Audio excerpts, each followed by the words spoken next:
Israel, Palestine, and all those things, Ireland has historically been, I mean, I think it's fair to say, and I don't mean all Irish people, because a lot of Irish people watch this show, but a lot of anti-Semitism in Ireland, because I think they see the binary kind of oppressed and oppressor situation. They see themselves in Ireland as oppressed historically.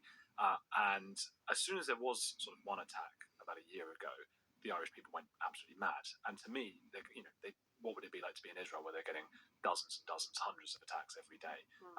So they suddenly had a moment of it.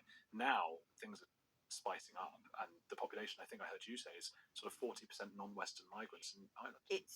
Ireland. I said at one point, there's going to be insurrection. It's going to start in Ireland. Actually, I was wrong. It started in Britain. Actually, it's here right now.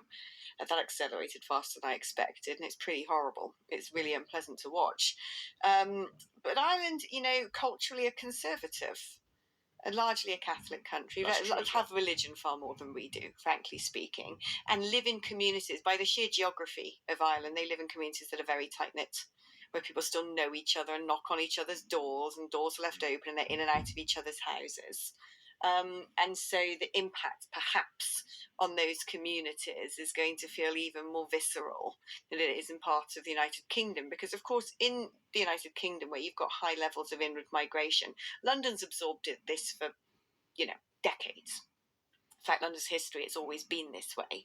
And so that impact of cultural change is perhaps less, or felt less acutely by people in London. Where actually now, if you are a born Brit in London, you're the minority. If you're just born in Britain, you're the minority. I'm not even talking about ethnicity, and I'm not even talking about second generation, first generation. I'm talking about if you're just simply born in Britain, you're already a minority in London. But when you look at some of these other places, it's interesting. One of the huge conflagrations has happened in Sunderland, right? I know Sunderland very well.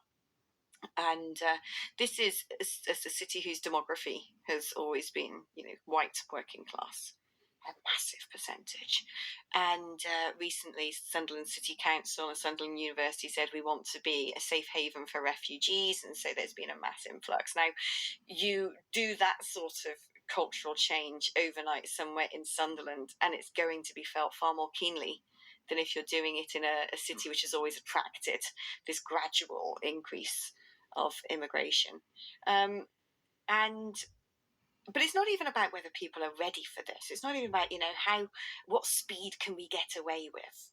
It's about saying, why can't we, as the native population, say we want to defend our country and our culture and our values and our heritage? Why can't we be proud of that and say that this is worth preserving? When we make such efforts to allow people to preserve theirs, even at the expense of our own. If you're going to say that these people must be allowed to freely practice religion, wear what they want, speak in whatever language they want, diversity is great, why can't part of that smorgasbord be us saying that about ourselves? Instead of self-flagellating constantly about somehow we are evil, that we've been historic oppressors. Every single lesson coming out at the moment is we must be ashamed of ourselves. Everyone's better than us. And we must, in many respects, work towards an end position where we seek to replace ourselves. Again, that just goes completely against humanity and human instinct. That's never going to work. I wonder if it's just a fear of replicating what's happened in previous regimes, such as the Nazis. I know there's Godwin's law. Everyone's going to mention the Nazis in every conversation. But those were sort of aspirations of the Nazis, wasn't it? Be proud of our own culture for once. Everybody else is trying to push us down. We're victims, and look what happened next. So I'm not trying to equate what you're saying. Of course there is. Of course there is that element, and everyone should be minded to learn from history. But if they were, they would also know the social experiment being conducted at the moment is going to end in conflagration, which we're beginning to see. So one must be mindful of history, but one mustn't seek to change it or erase it.